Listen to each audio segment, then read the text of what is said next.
পিরোজপুরের ভান্ডারিয়া উপজেলা বিশ্ব পরিবেশ দিবস উপলক্ষে একটি আলোচনা সভার আয়োজন করা হয়েছিল।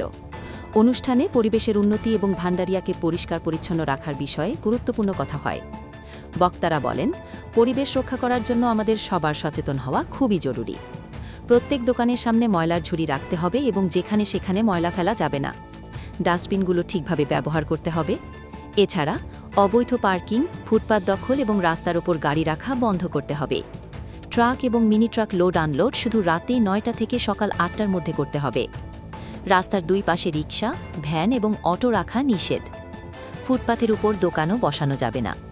ভান্ডারিয়াকে পরিষ্কার পরিচ্ছন্ন, সুন্দর এবং স্বাস্থ্যসম্মত করার জন্য বাজার কমিটি, দোকান মালিক এবং সচেতন নাগরিকদের সহযোগিতা চাওয়া হয়েছে। উপজেলা নির্বাহী অফিসার রেহেনা আক্তার বলেছেন, পরিবেশ রক্ষা এবং জনসাধারণের সুস্থ জীবনযাপন নিশ্চিত করার জন্য সবাইকে একসাথে কাজ করতে হবে।